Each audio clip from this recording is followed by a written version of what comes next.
Hello, welcome to a brand new episode of IFF News. And today we have Jadid Basu, senior veteran journalist and former AIFF director media with us. Thank you, Jadidda, taking out time discuss on a matter I think which is very, very much relevant right now in Indian football. Thank you, Jadidda, for taking out time. Thank you, Shayan, for inviting me, for allowing me to speak in your channel, everything, and thank you for that. It's honored to host you.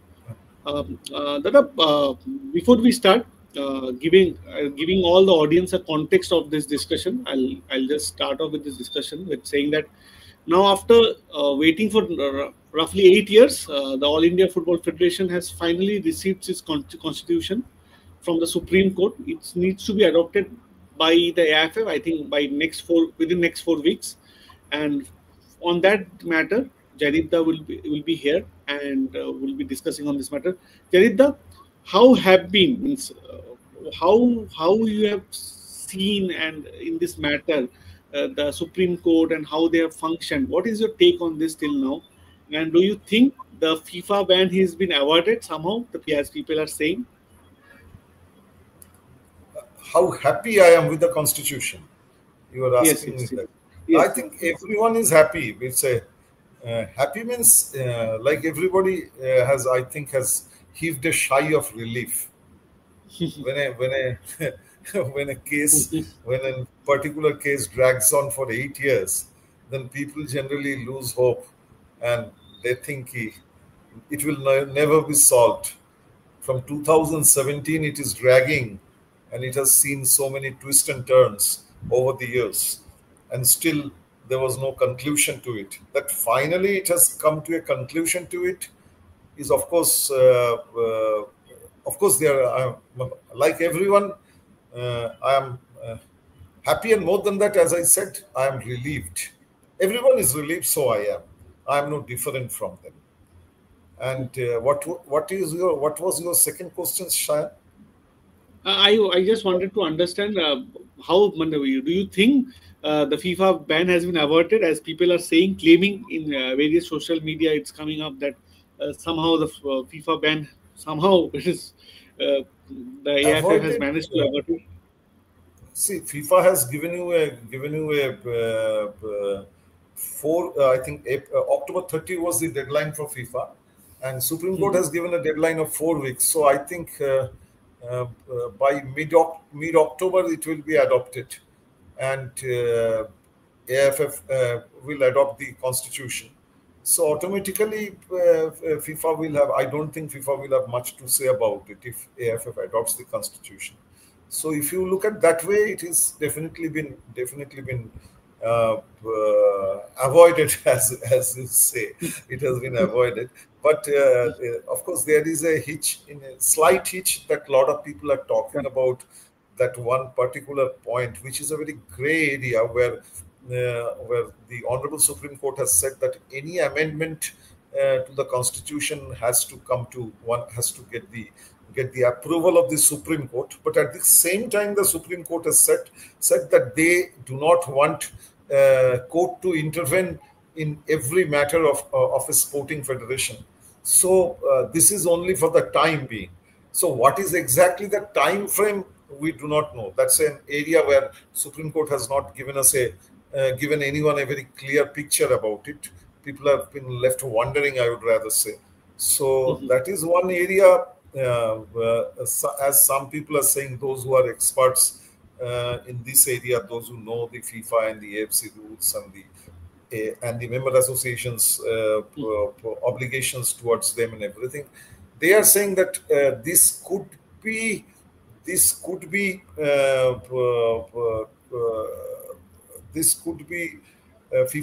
might take it as a third-party interference, and this particular clause may raise some concern in FIFA. They may not be very happy with such a clause being incorporated. Because FIFA doesn't want, apart from the MA, the member association, nobody else interferes in footballing matters. So, but I think that is a minor hitch for the moment. So let us see how it goes. But overall, I think there is I not concern, because if by mid October the constitution is adopted by the All India Football Federation and duly informed to the FIFA, things I think will settle down and become normal, if you ask me. okay, okay. Javita, one of biggest the new point in the constitution is the introduction of 15 eminent players in the general body, and they play a very important role in this executive committee, and obviously the administration of this footballing scene. Means, do you think getting in this eminent 15 eminent players in the executive committee will generally help Indian football on a larger front? If I ask you this question, because what's your take on this? Firstly, from your end, I want to understand from your side. See, Jeff, this is the introduction of 15 eminent players in the general body, and five eminent players were already there in the executive committee, but now the size of the executive committee has been reduced. It is to, instead of 17, there will be 10 representatives from the, I think, from the states, but five will be from, and the 15 eminent players, they can also contest for the, apart from five you have to keep, and the rest also can contest for executive committee. So there so under the new constitution, we can foresee there could be a larger participation of former players in the AIFF administration, the general body, as well as in the executive committee. But overall, if you ask me, there are. I am a bit baffled by this development. Not that I Okay. am against the eminent players. Actually, most of them are my friends for many years. So I know them personally. They know me well. So, but let us look at the picture. See, their state associations. Initially, what happened when these eminent players were to be taken, the state association strongly objected to it and said, mainly state association, other objections also came. State association were the main people who objected to this inclusion of this eminent players in in the general body, saying that FIFA statute doesn't allow this. They are correct. Correct. If you go by the book, they are correct, because FIFA statute says on- only those who come from the member association, in this case from the affiliated units of the state association, they are eligible to be members. There is a reason behind it, because if you are coming from a state or from a affiliated body, like say two affiliated bodies, railways and services, or you are coming from a state, whether it is Delhi or Rajasthan or Haryana or Punjab or whatever, Gujarat or Maharashtra or Bengal or Tamil Nadu, whichever state you are coming from, there is an accountability of a member, because member is representing a particular state. Anything he or she does, there is an accountability. But in case of eminent players, the state association said they have no accountability. They are not answerable to anybody. Whatever to do, who can question them? Because they are not answered. They are independent people. So, but this was summarily rejected by the Supreme Court. So, since Honorable Supreme Court has rejected it, so there is no point debating over this. But at the same time, I have some questions. I have some arguments. Okay. What finally what is finally the definition within court definition of eminent players among the men players who have played 5 international matches for India. They are eminent, will be regarded in eminent players. And among the female players, women players, those who have played at least 2 internationals for India, they will be regarded as eminent players, which is okay. I understand. The problem is, in this case, it gives an advantage to players who have played after 2000. If you look at record, India have played, I think, since 1948. I think 30th of July or 31st July they played their first international match against France in London Olympics. That was India's first international match. Until date today, when what was the last match we played? I think Kafa we played against Oman. Kafa Nations Cup against Oman. Yes. Oman last match. So till now, between these two matches, we have played 670 international matches. India have participated in the last 75 years. 670. And only 1/3 of them were played before 2000. Because there were number of international matches were less. If you look at the record, you will be surprised that even the legendary players like P.K. Banerjee or for Chuni Goswami or for that matter Tulsidas Balaram or Peter Thangaraj, they have played less number of matches than many of the current India players. Because the number of matches were frequent. Nowadays are more frequent, which is good for Indian football. But in that case, those who have played after 2000 has a bigger advantage of ending up at eminent players because of playing at least five matches for India. So, see, there are players in the 80s and 90s, 1980s and 90s, who are still not over 70, and they have a chance of becoming entering into the eminent players arena. But in this case, they might feel that they have been denied an opportunity. They might feel, okay, it's a minor matter. हाँ, और sir ये तो मजे वाली बात है, 5 game खेलने से एमिनेंट प्लेयर बन जाता है अगर कोई, तो मजे है। उसमें हम बाद में आ रहे हैं, उस बात के ऊपर शायद विल टॉक लेटर। अच्छा, तो now the thing is that how this eminent players will be, how this eminent, see 15 eminent players will come, and I think the number of Indian players who have in the men's, I'm talking only about the men's section, those who have played 5 matches for India, the list will be, in my understanding, if I'm not wrong, the list will be less than 150. Okay, so from 150 players, you have to select 15 players.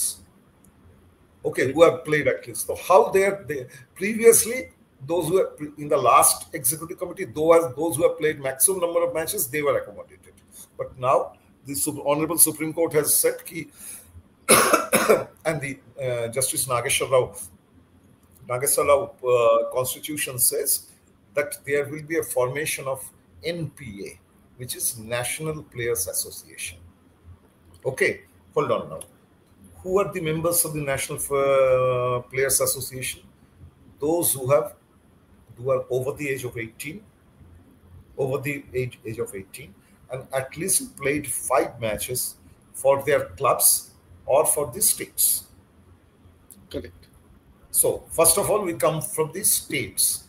States, because the Constitution doesn't specify state means only seniors or even the juniors can be accommodated.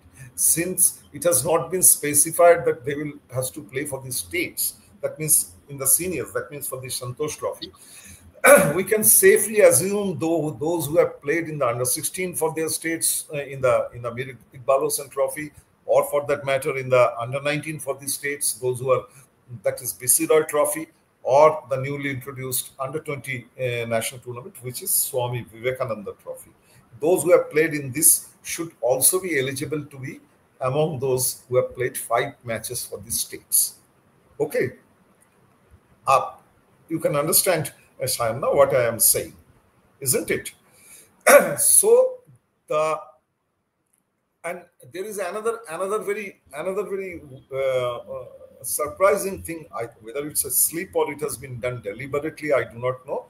Apart from the states, those who have played at least 5 matches for the clubs and the Constitution, Justice Nageswaran Constitution specifically says those who have played I-League, Indian Super League, ISL, and I think Super Cup.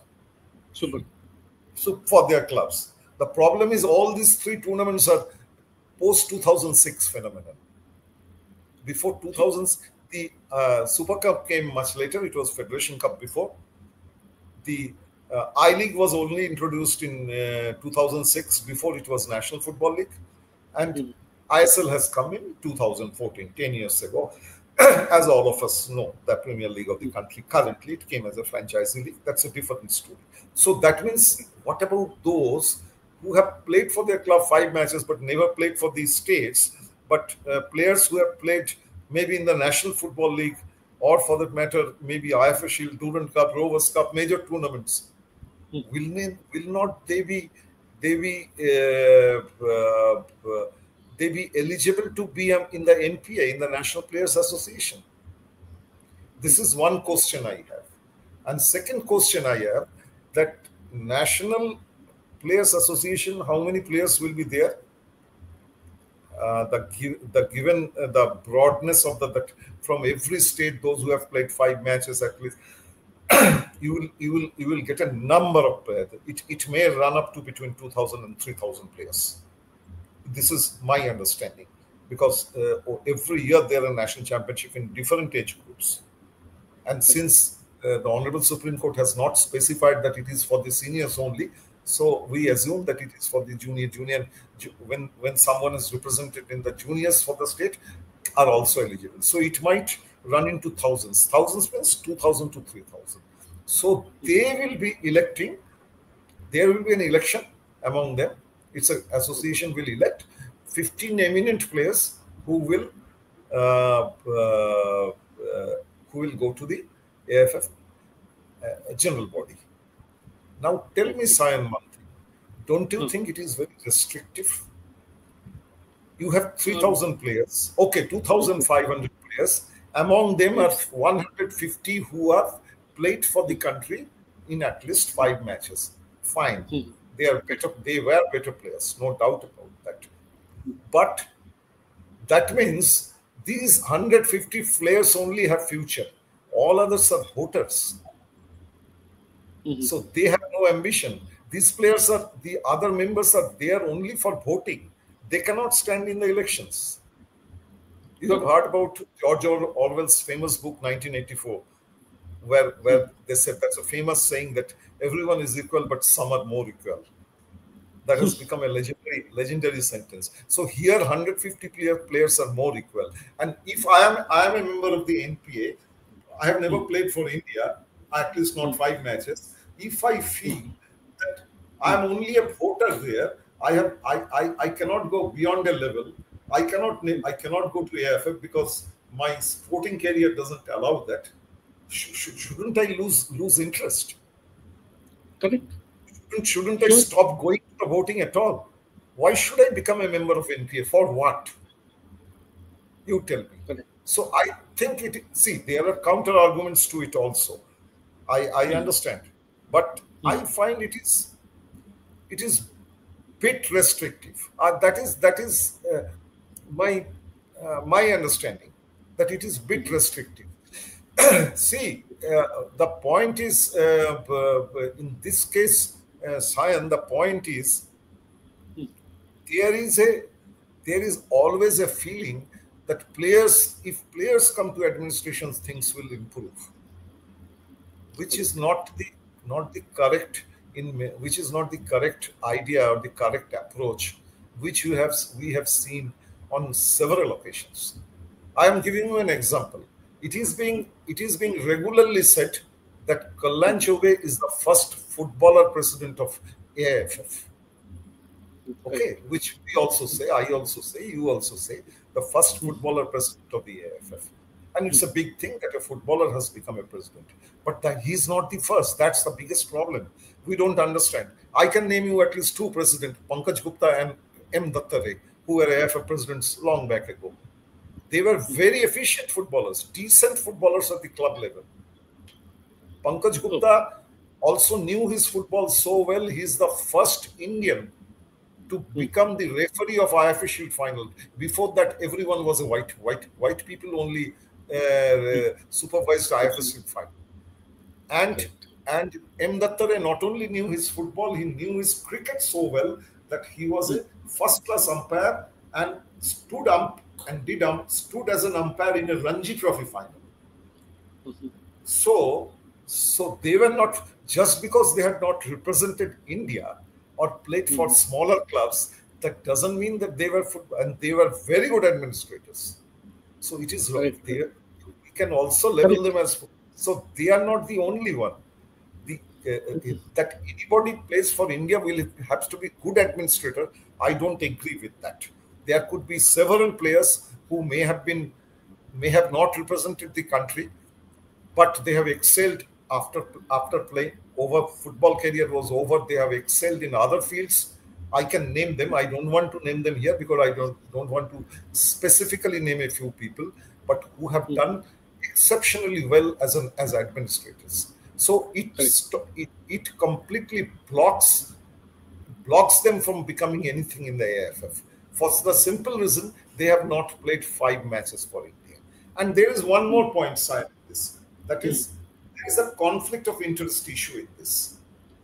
Isn't it? Yes. There is a conflict of interest issue, which is in the constitution. There are many of these players are either working as coaches or as team officials. They will, because they are only using their expertise. In the current AIFF executive committee, out of the five eminent players who are in the executive committee, at least 2 of them, one of them is a coach, one of them is a owner of a team. So this conflict of interest will not allow many eminent players to come into administration. And you can't stop them from doing coaching or from running a club, because that's the job they know. For the entire of their life, they have managed football, played football, they know what is football. So if they are coaching, you want them to quit their coaching job and join AIFF AGM, a general body. Is it fair on them? Correct.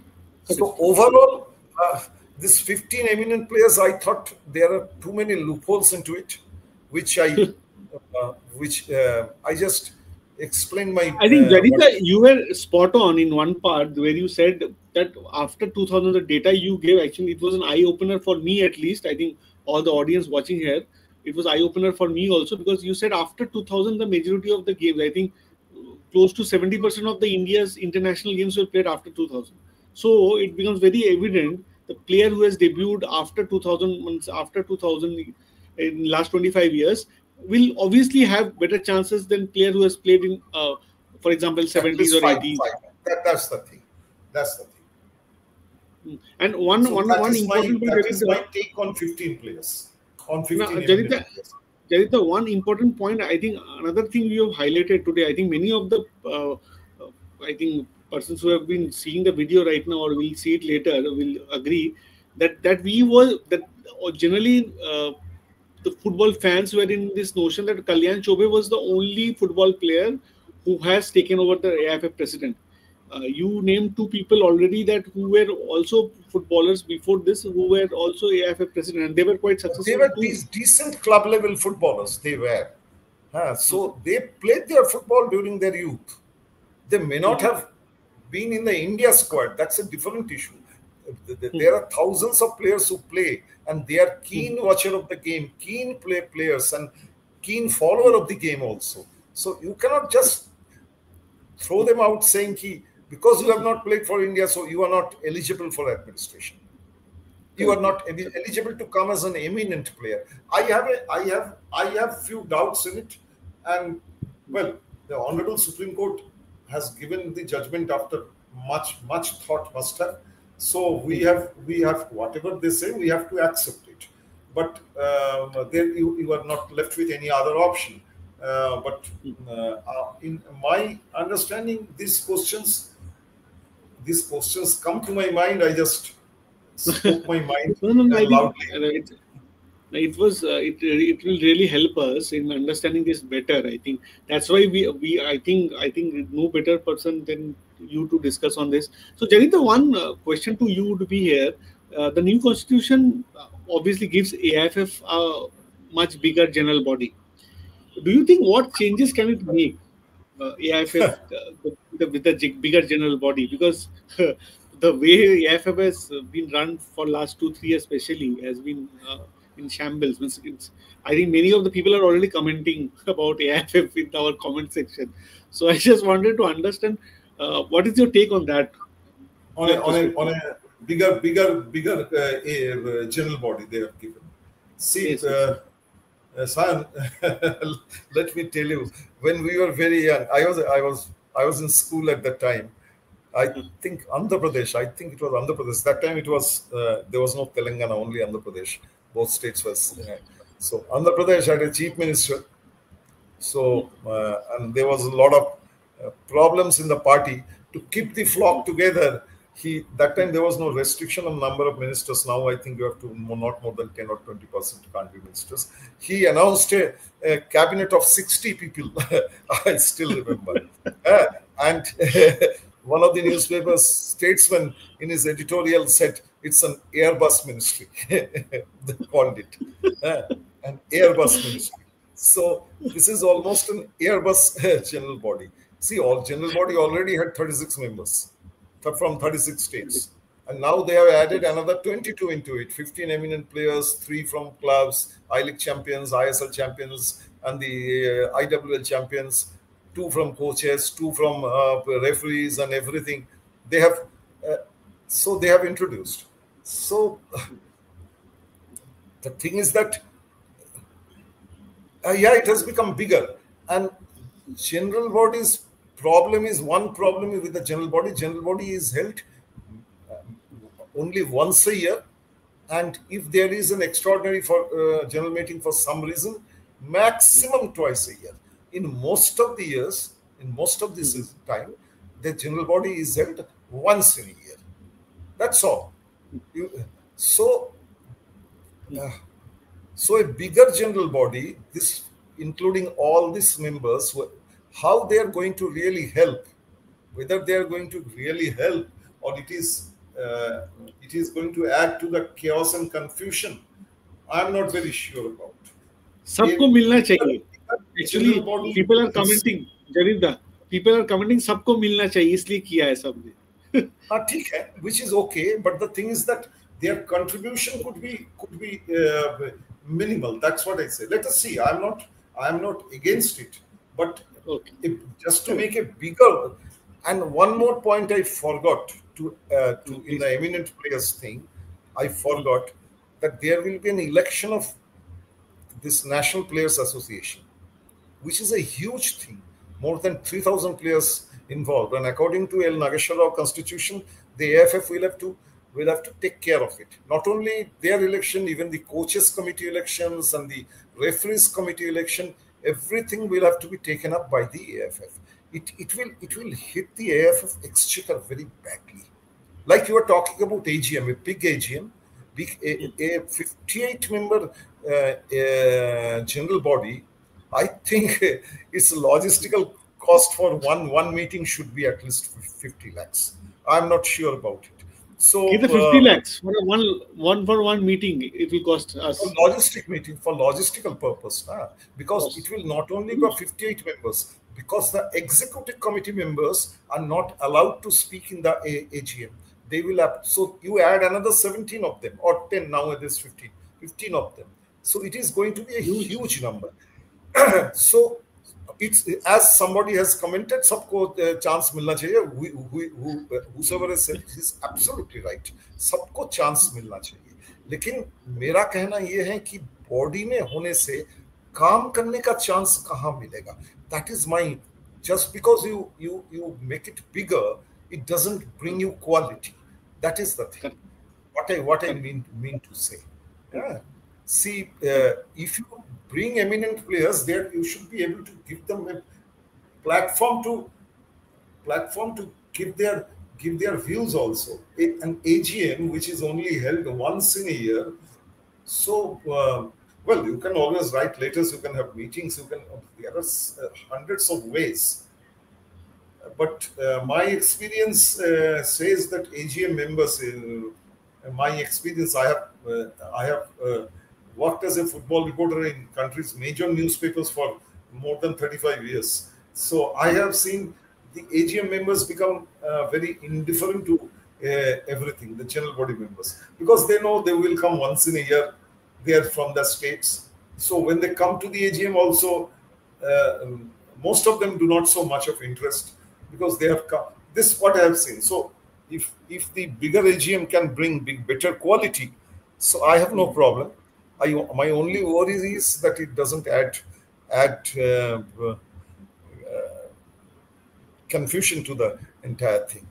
That is my only worry. I hope it won't happen, because again I am saying whatever Supreme Court has given it after much thought. They are very learned people. They know their job more than I and you know. So Sure. I'm hoping for the best. Let's see, Jadinta, I think hope no confusion here. So another next part to you would be, my next question to you would be, one of the major points is that anyone who becomes an office bearer right now in the executive committee member of in the AIFF, in AIFF will have to resign from their position in the state association and vice versa. So what do you think about this, again, this point also? I think this is also very interesting point, and I think I would be I would like to know from you that what is your take on this? Achha, let us then, in that case, we read what the constitution says actually. Let me find. You have an interesting question. The constitution says in the event a person is elected as an office bearer in the executive committee of the AIFF and holds position of an office bearer in a member association, that means in a state also, she shall automatically deemed to have vacated her position in the member association. Similarly, in the event that a person is elected as an office bearer in a member association and holds a position as an office bearer in the executive committee of the AIFF, she shall automatically be deemed to have vacated her position in the member association. That means now the problem is, now what happens? Let us take some names. The vice president of the AIFF, Mr. N.A. Harris, is also the president of the Karnataka State Football Association. The treasurer of the AIFF, Mr. Kipa Ajay, is also the secretary of the Arunachal Football Association. We forget about Kalyan Chube, because Kalyan Chube was a complete outsider. He came through political sources. He's a complete outsider, rather a gatecrasher. He never had any experience of administration, and which the mess currently AIFF is in, we can understand that how poor is his understanding of things. So that's a different issue. But in this case, what will happen? Let us take Mr. Harris' case. Then if he wants to remain a vice president in the AIFF, he will have to resign in the KSFA as the Karnataka president. Or he remains in the Karnataka president, he cannot come as a AIFF in a position in AIFF, in whatever position it is. Okay, that you understand my point. So I can get see, this was perhaps the court has done with a good intention, because I think in this case they want there shouldn't be any what you say, that some people should not have their grip on both things. So, and more number of people should come in the administration. correct. But it defies logic at some point of time, I think, because first of all, AIFF is not a separate body from the state association. AIFF is just a consortium of state association. We have to understand AIFF is not a separate body. It is the combination of state associations. Without state association, AIFF is zero. What is AIFF status? If the state associations are not there, they form the All India Football Federation. They are the members of the All India Football Federation. So you mean to say, who will run the AIFF? Not people from the member association. And where, if you see, you can say, no. Like court has said, what court has, I think one of the lines said that somebody should not be overworked, which is okay, but that's a an argument could be very subjective for the sense there is no overwork. It is AIFF who, who, what do I say, who formulate the all the kinds of all the policies like grassroots, whether it is youth development or referees development or coaches education, whatever it is, and these state associations are supposed to implement them. So it is interlinked in these cases.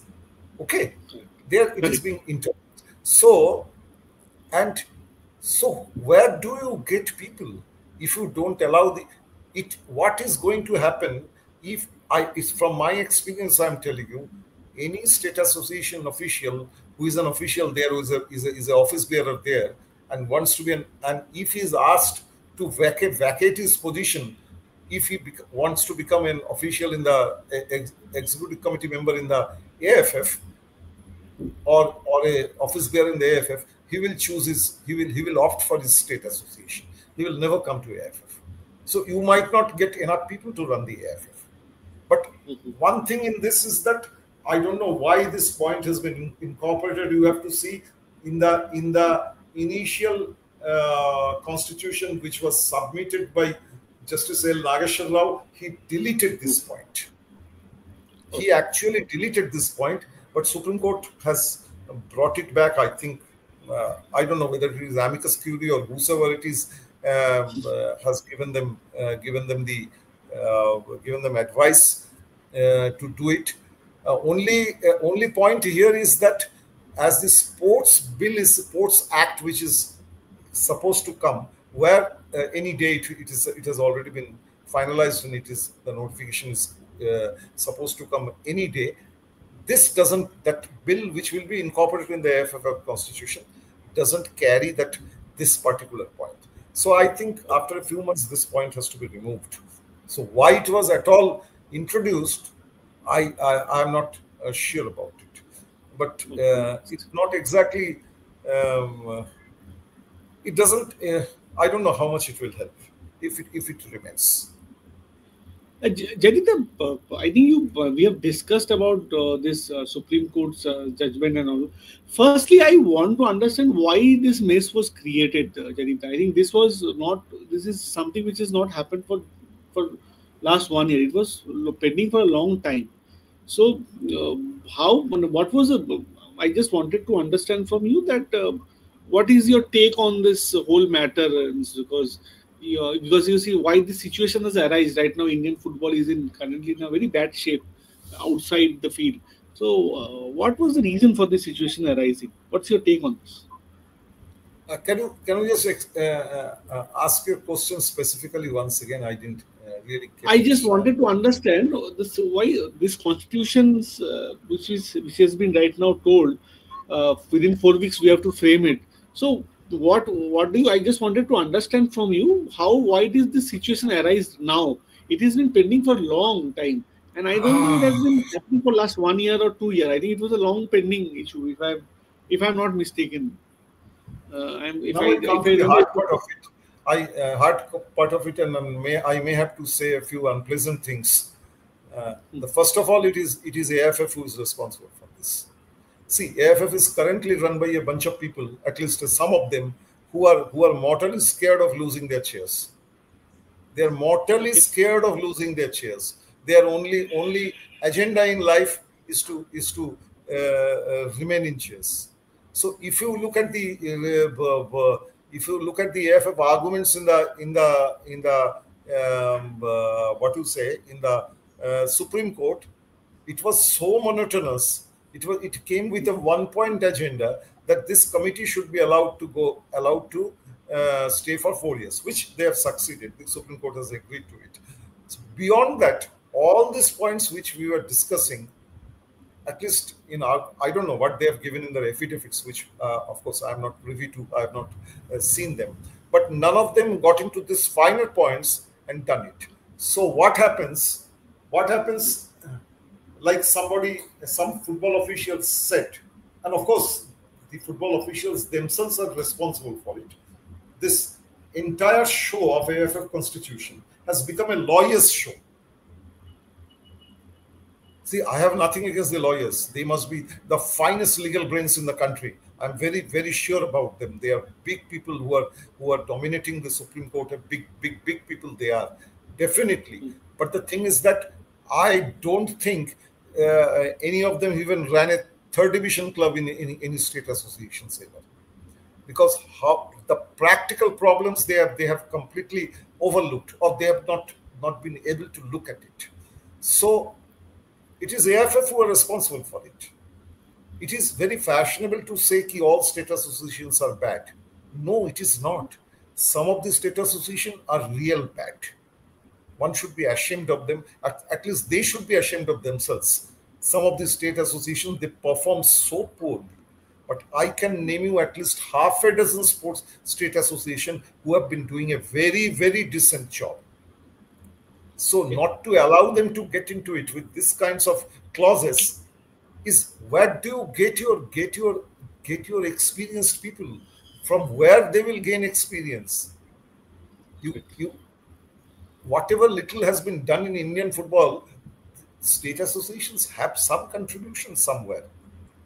Yes. If Sikkim had been so bad, or any other, but look, I should not take any name, then you wouldn't have got players in from any place. So it is AIFF, because in this case, in the last 3 months, the AIFF performance in the court was extremely poor and with a single point agenda.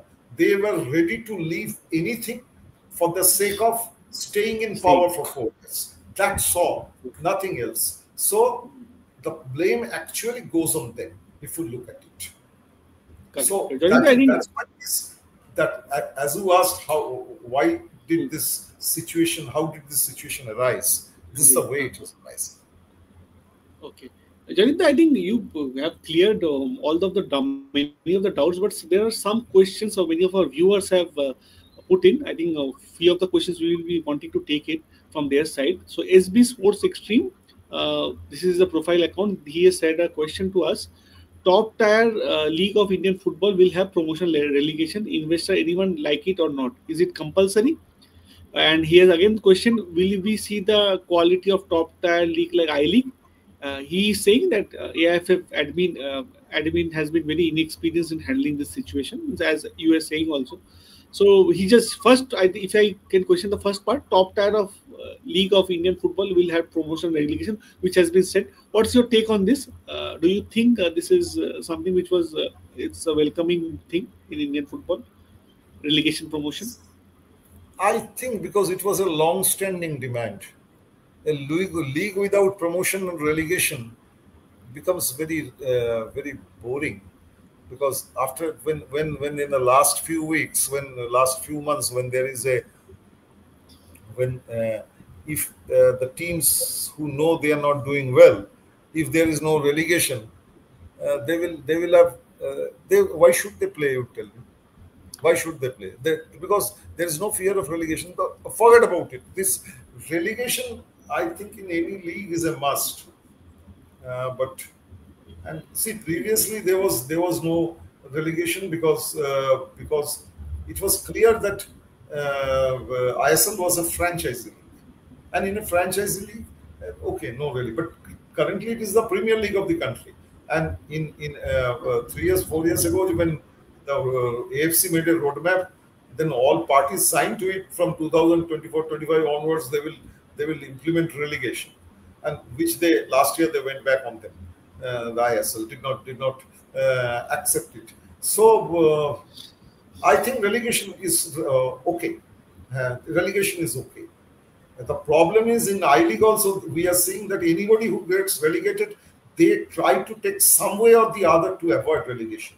That's an Indian football scenario, because AIFF themselves has done it. When Mr. Praful Patel was the president, he allowed, I think, ISL not to be relegated, to avoid relegation.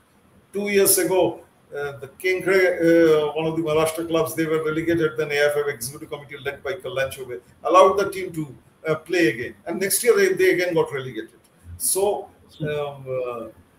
the AIFF themselves did not follow the rules.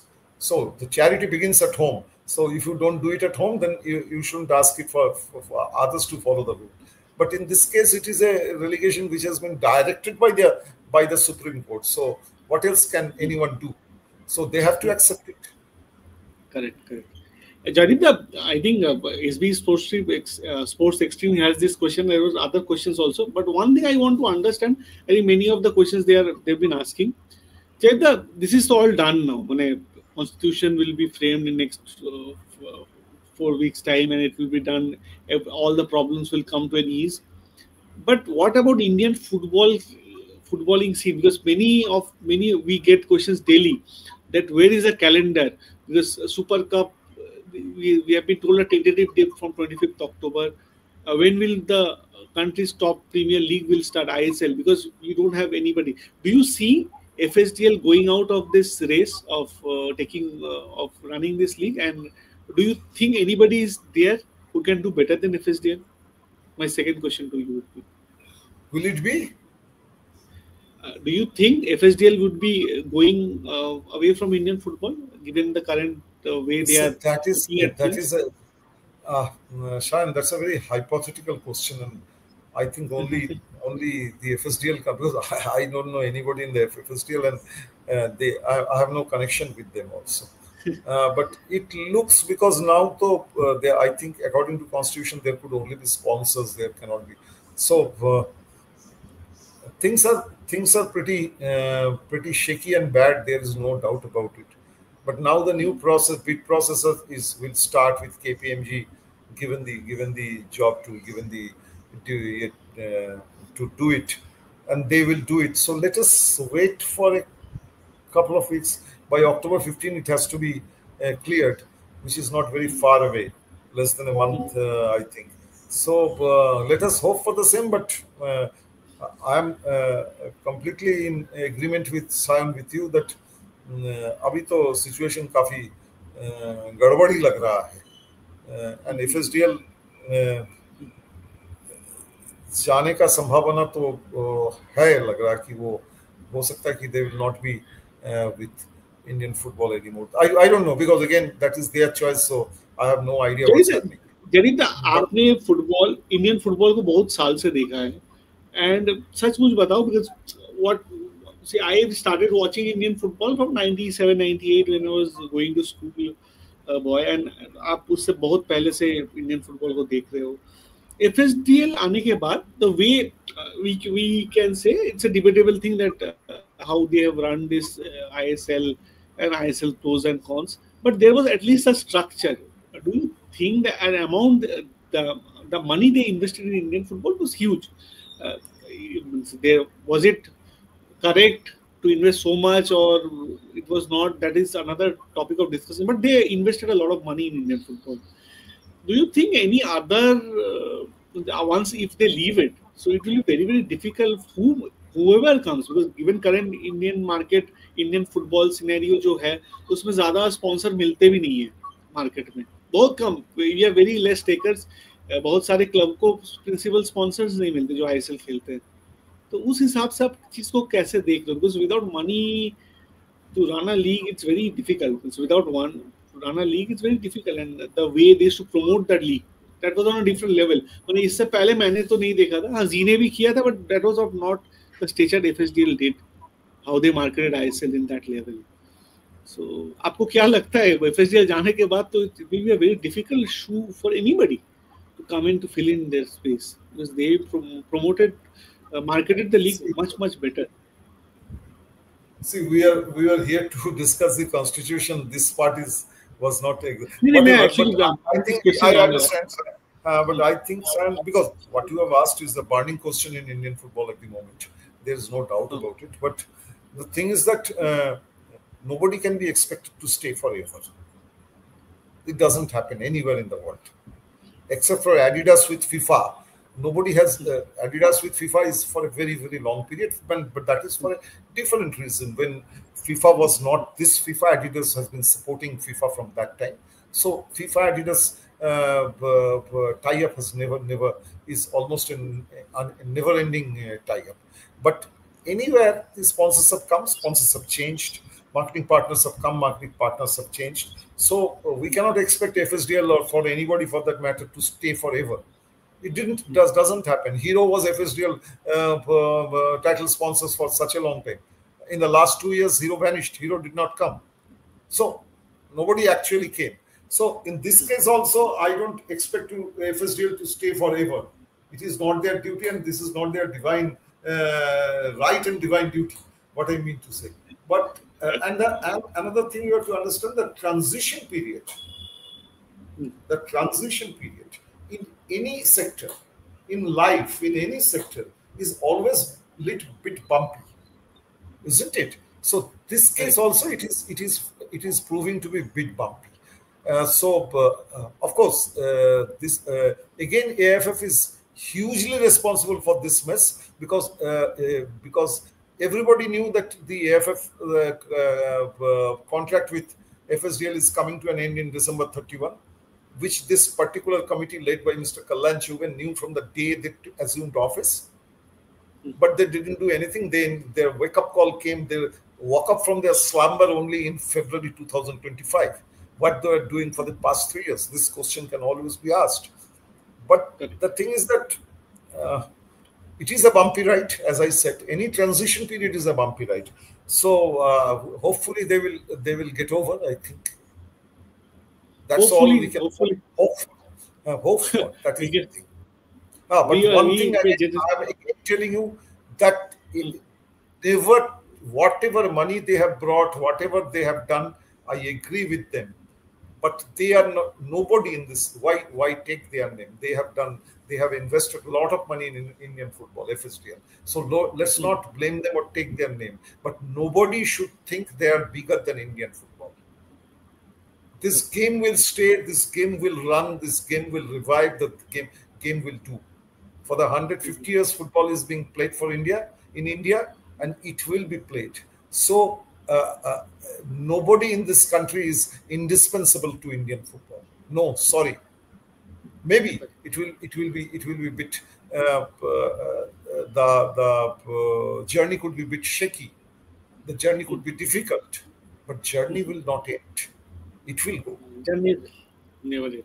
Obviously, Dada, actually, we all hope Indian football show must go on. I think nobody is indispensable in life and any position we are in. So thank you, Dada. I think you gave us a very I think it was the eye-opener session, for at least for me. I think many of our viewers have already commented, and they will be seeing the show tomorrow, today night or tomorrow morning. You gave a detailed post-mortem of AIF's latest constitutional reforms, what AIF was constitutional reforms which is planned. I think now people will. I think after this session, I would be also I was also enlightened by your views and all, and hopefully good days of Indian football will come back soon. And whatever we may discuss, football should be back in action. Our football calendar. It should be. It will be. Don't worry. It will be. I can give it in writing. Don't lose hope. Indian football will go on. Indian football will go on.